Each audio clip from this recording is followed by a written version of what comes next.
I never expected a compliment from Mr. Whitaker to set my whole life spinning. It was casual, one of those offhand comments teachers drop that are supposed to be harmless, maybe a little flattering, nothing you build a life around.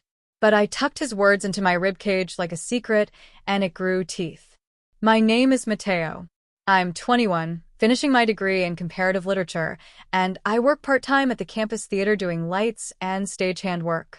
By day, I'm a student who keeps his head down among piles of essays and lecture slides. By night, I'm the person who knows how to coax a spotlight until it purrs. That duality is safe. Bright, confident hands in the dark while the rest of me stays folded away. I like it that way. It's tidy, predictable, contained. But there's another side, an echo I've learned to listen to when the dorm is quiet. It's the habit of stealing across campus thrift stores, lifting fabric to my jaw, wondering what it would feel like to move differently. I've tried things on in friends' dressing rooms, practiced a softer cadence into my phone recorder, and once, under a confidence high and a half-empty bottle of wine, I brushed a berry lipstick across my lips and walked across the quad like it was a stage. Those nights are private, small rebellions I never told anyone about, not my parents, not my roommates, and certainly not Isabella. Isabella is the axis I orbit. She's warm in a way that makes people relax, sharp in conversation, and she laughs like a bell. We met my second year at an open mic night. She was doing spoken word about abandoned train stations, and I was the apprentice stagehand nervously handing microphones to poets. We fell into a steady rhythm, study sessions, late-night diner fries, her head on my shoulder during movies. She knows me in ways that make me safe, a map of soft spots. She doesn't know my nights with lipstick. She thinks of me as Mateo the reliable, not Mateo the person who sometimes practices walking in heels in the privacy of a cracked mirror. The turn came with a campus workshop about classical heroines. Mr. Whitaker, our guest lecturer from the theater department, was tall, precise, a man built out of clipped phrases and confident gestures. He had a way of making the most ordinary sentence feel like an epigraph. One rainy Thursday, he paused after we read a passage about disguise and identity, and his eyes landed on me as if on a familiar footnote. "You'd be cute," he said, almost conversationally. "You'd make an interesting heroine." Everyone laughed, and the conversation moved on. I tried to pretend the words were breeze. But later, folding up my notes in the empty lecture hall, I felt them settle. Cute. Heroine. Two tiny seeds. The theater called them seeds of possibility. I called them a dangerous echo. 2 days later, the stage manager, Mara, tapped me on the shoulder while we rewired the tech for a student production. "We need someone to be understudy for the lead's rehearsal today," she said. "She's out sick. You're good in lighting. Think you can stand in?" It should have been an easy logistical choice. Stand in, help with blocking, move props. Practical. Useful. But when she added, "And Whitaker suggested you'd make an interesting heroine," something in my chest flicked like a faulty circuit. I felt the old ache in my palms, the private longing for different fabric, different voice. The chance to be seen, even briefly, wasn't just about performance. It felt like permission. So I agreed. The rehearsal room smelled of dust and varnish. Costumes hung on racks like sleeping birds. The lead's dress, an ivory, soft-stitched thing with sleeves that hugged and a skirt that swirled, hung against the far wall. When no one was watching, I slipped into it behind the flats, my sneakers giving a low thud on the boards. The fabric slid over me like water, smoothing angles I'd always tried to ignore. My reflection in a cracked makeup mirror looked both strange and right, a contour softened by ribbon and lace, a posture nudged into something braver. That night, I didn't just stand in place. I felt odd, electric, a feeling that had nothing to do with applause and everything to do with being seen. I found myself speaking the lines, and they sounded like a truth I'd always avoided. The room listened. Whitaker, who had been watching from the back with a deliberate stillness, nodded once, an acknowledgement and something more like approval. After rehearsal, he asked if I'd stay to run a scene with him. "There's a clarity when someone not born into the role tries it," he said. "You bring a different edge." I should have left. I should have folded the dress back onto the hanger and returned to the neat safety of cameras and stage ropes. Instead, I stayed, heart loud and foolish. He was a teacher. He polished sentences into lessons, but the edges of that night softened into something complicated when he helped straighten the curl of my hair. "There's a confidence here you hide," he said low enough that only I heard. "If you're willing to push it, the audience will follow." His hand lingered for a fraction longer than a teacher's touch should. The words hummed like a chord in a song I half remembered. Two small choices unfurled. I could retreat, bury my quicksilver shame under sweaters and notes, or I could lean into the possibility that the person in lace felt freer than whoever I'd been before. I tucked the dress in my bag that night, plausible because we were doing costume checks next week, and walked back to the dorm in the drizzle. The city smelled like wet pavement and something unreadable. I thought about Isabella's calm, steady face and how she would react if she saw me like that. I imagined the questions, the confusion, the hurt. I also imagined the opposite: curiosity, acceptance, a daring stretch of love. The next morning I woke with the dress folded beneath my jacket, a physical secret over my heart. The seed had become something that needed tending. I knew I was flirting with a line I promised myself not to cross: teacher-student dynamics, ethical boundaries, the precariousness of desire. But I also knew that for the first time in a long while, something felt possible, dangerous, holy, and painfully bright. And so the story began. A compliment turned into opportunity, into rehearsal, into a private rehearsal of identity. Every quiet choice after that would either stitch the life I'd always owned back together, or tear it open wide. It started innocently enough. "Just for the next rehearsal," Mara had said, "until the lead returns." But she didn't. And so, by some cosmic irony or careful manipulation, I became the unofficial stand-in heroine of the Silent Garden, the department's spring production. Mr. Whitaker seemed oddly pleased with the arrangement. "You understand the emotional rhythm," he told me during one feedback session. "You move like someone who's already been watching from behind the curtain." He wasn't wrong. That's what my whole life had been, watching. But now I was being watched. The first few rehearsals were mechanical. I fumbled with dialogue, tripped over props, blushed whenever someone complimented my performance. Yet, each time I slipped into that ivory dress, I felt it, an electricity that hummed beneath my skin. The mirror no longer mocked me. It challenged me. "Lift your chin," Mr. Whitaker said one evening. "Don't play her like you're pretending. Be her. Be her." I didn't realize how dangerous those words were until later. I started staying behind after everyone left, claiming I needed to practice lines. In truth, I stayed for the quiet. The dressing room mirror became my confessional. It began small, a brush of mascara, a bit of foundation, just to get into character. But soon, my hands moved with frightening familiarity. I knew how to shape eyeliner wings sharp enough to slice out, how to smooth lipstick with my thumb until it looked like I'd been kissed. Each night, I changed just a little more: my walk, my tone, my laughter, the way the fabric swayed around my hips when I moved. And every night, when I finally peeled the dress off, I felt hollow, as if I were erasing something true. One night, Whitaker caught me. I'd thought I was alone, humming softly to myself as I adjusted a ribbon in my hair. His reflection appeared behind me in the mirror, calm, unreadable. "You stayed late," he said. I froze. "Just running the scene?" He stepped closer, his voice smooth. "You don't have to lie. You like who you are in that dress, don't you?" It was a trap of a question, half invitation, half confession. I didn't answer, but my silence was enough. His hand brushed a loose strand of hair from my face, fingers lingering just long enough to send a shiver through me. "Confidence suits you," he murmured. Then he left, the echo of his words hanging heavier than the air itself. Outside the theater, I was still Mateo, awkward, dependable, invisible. Isabella noticed my distraction almost immediately.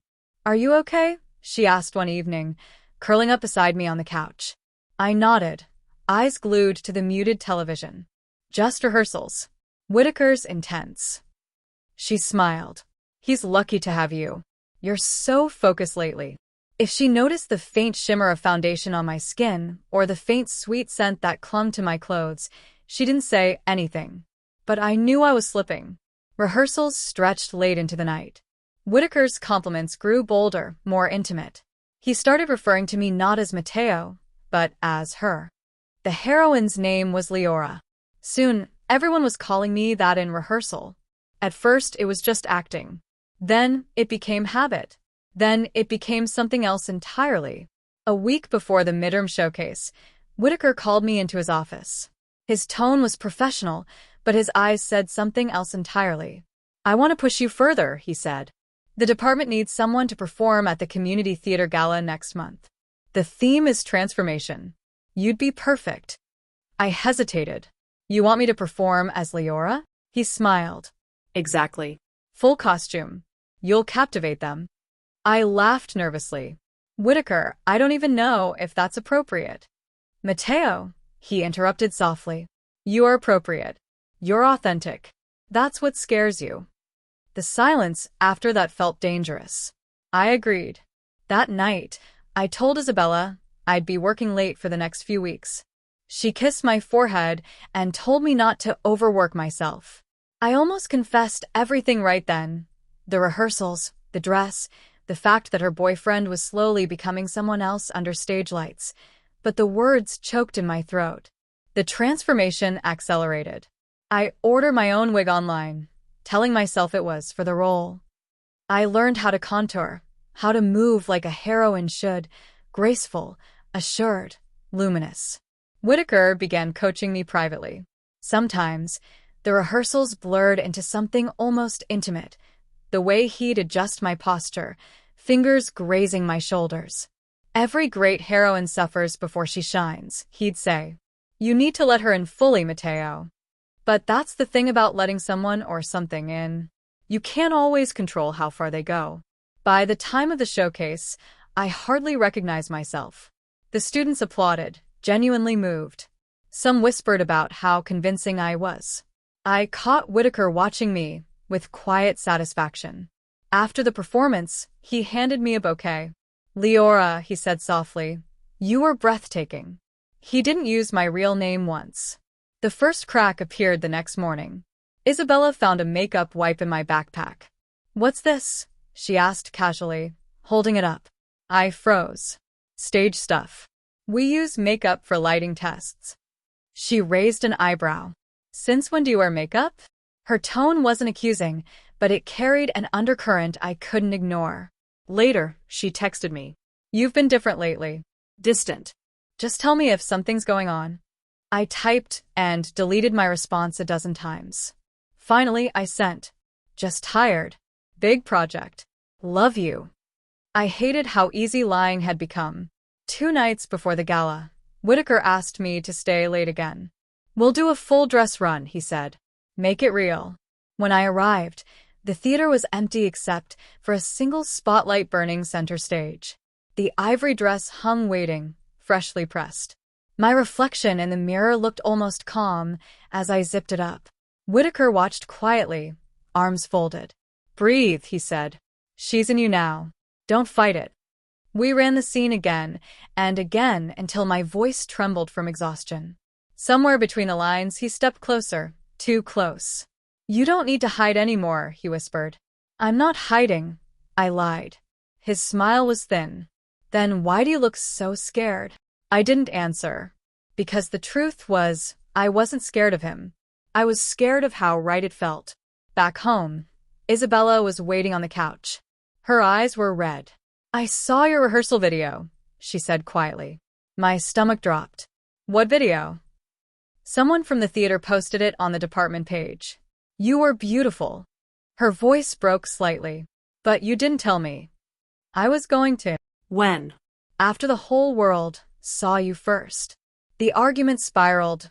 Accusations, explanations, tears. She didn't understand, and maybe I didn't either. I kept saying, "It's just acting," but even I didn't believe it anymore. That night, she slept in the guest room. I stayed awake staring at the dress hanging on my door, wondering who I'd become.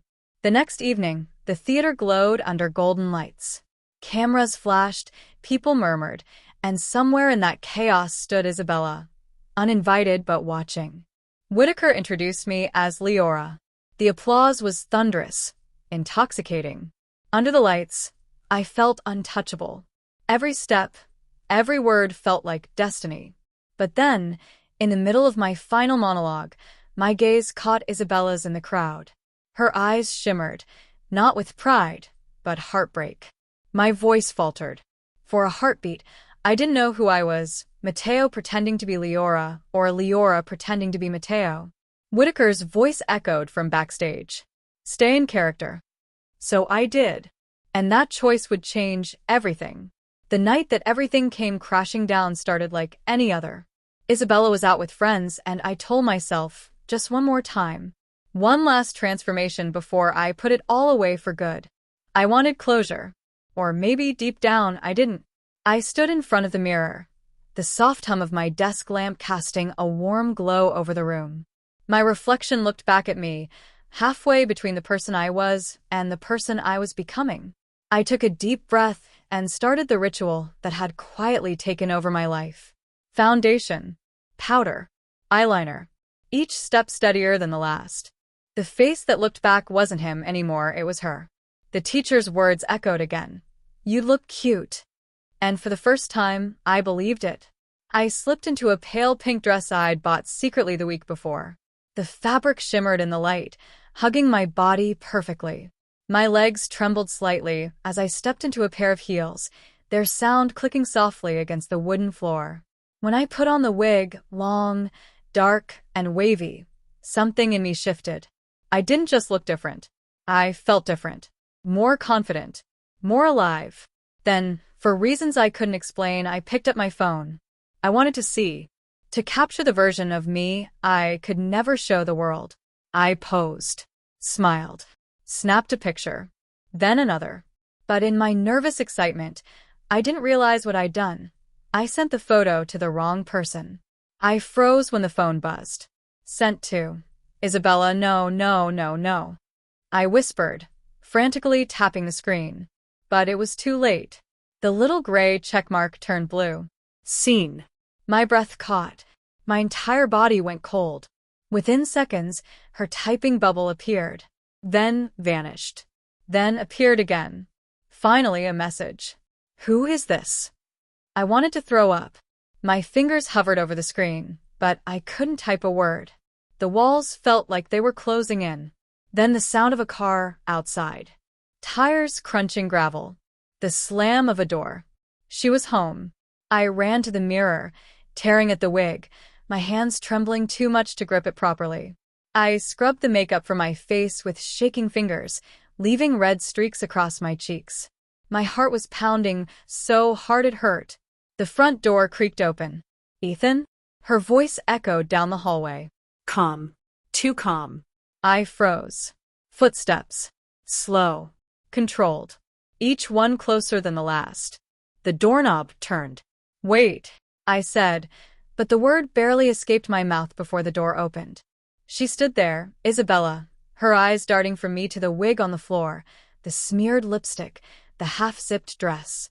For a moment, silence filled the room like a storm waiting to break. Her expression wasn't anger. It was confusion.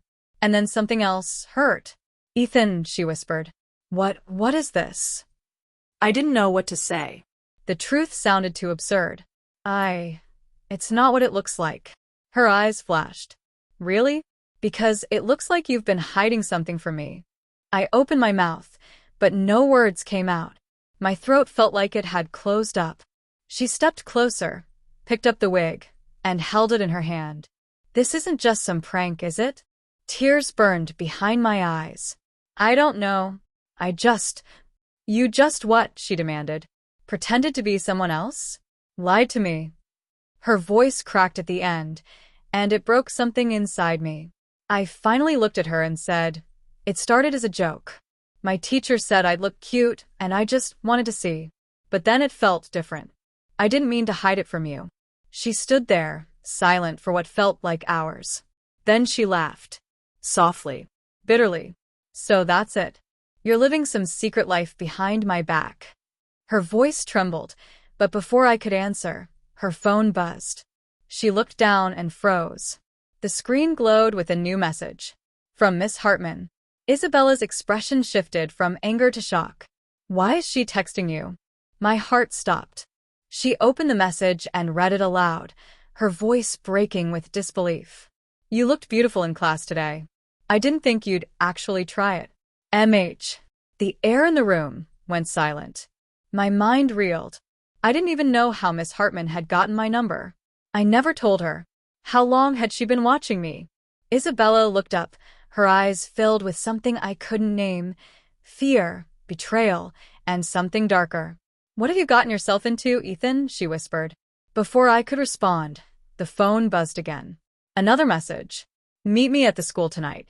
Don't tell anyone. I'll explain everything. And that's when I realized whatever had started as a simple compliment had turned into something much bigger. Something dangerous. I looked at Isabella, but she was already backing away. I can't do this right now, she said, tears in her eyes. I don't even know who you are. The front door slammed behind her, leaving me standing there, still half-dressed, the wig lying between us like a symbol of everything I'd broken. But my eyes were fixed on that message. Meet me at the school tonight. Something about it felt wrong. Sinister. But I couldn't stop myself. I picked up the phone, grabbed my jacket, and left the house. As I stepped into the dark, the last thing I saw in the reflection of my car window was my own face, half made up, half bare, split perfectly down the middle.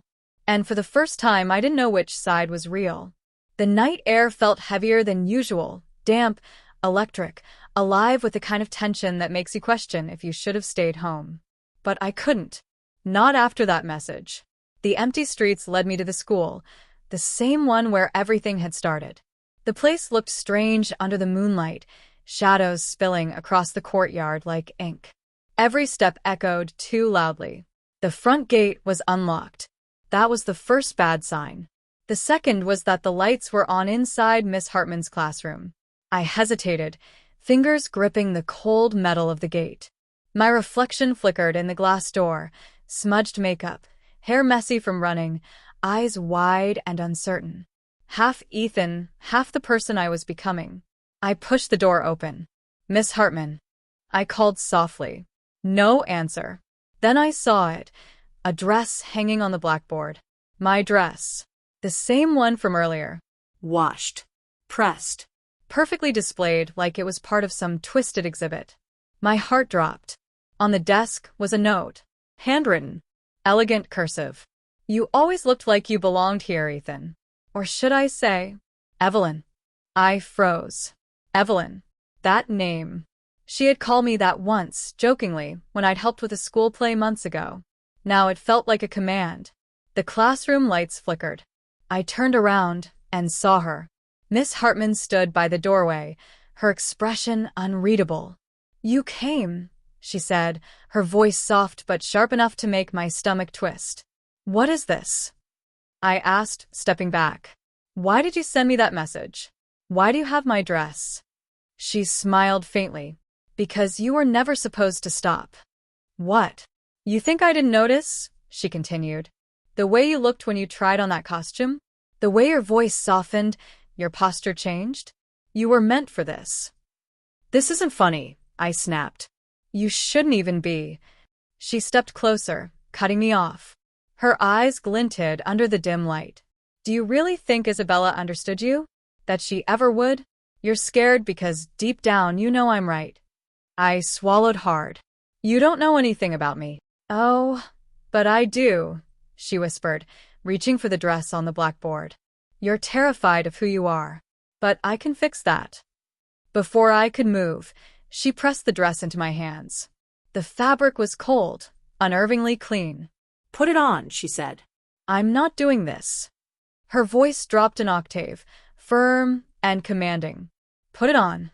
I hesitated, my mind racing. But something inside me, fear, confusion, maybe even curiosity, made my fingers clutch the fabric. The silence was thick. My pulse thudded in my ears. Finally, I shook my head. No. I'm leaving. I dropped the dress and turned for the door, but it slammed shut on its own. The sound was deafening. I spun around, my heart pounding, but she was gone. Vanished. The room was empty again. The lights flickered once more. Then the overhead projector blinked on by itself. A video began to play. It was me, standing in this same room, in that same dress, smiling, Posing. the same video I thought I deleted weeks ago. My breath caught in my throat. How did you get this? Then a voice came from the speakers. Miss Hartman's voice, but warped, distorted. You can't erase who you really are, Evelyn. The world deserves to see you. The screen glitched, freezing on a single frame. Me, mid-laugh, my face half covered by curls, the word Heroine written across the bottom in bold red letters. And then, the unmistakable ding of a notification. I pulled out my phone. Hundreds of alerts. New messages. Mentions. Someone had uploaded the video online. My name. My face. My secret. I stood frozen in horror as the realization hit me. This wasn't just between me, Isabella, and Miss Hartman anymore. The whole world was about to find out. The projector buzzed, flickered, and died. I was left in darkness, standing in the middle of an empty classroom, holding the dress in my trembling hands. Somewhere behind me, a door creaked open. Evelyn, a voice whispered. Not Miss Hartman's. Someone else. I turned slowly toward the sound, heart pounding so hard I could barely breathe. The last thing I saw before the lights went out completely was a shadowed figure stepping into the room.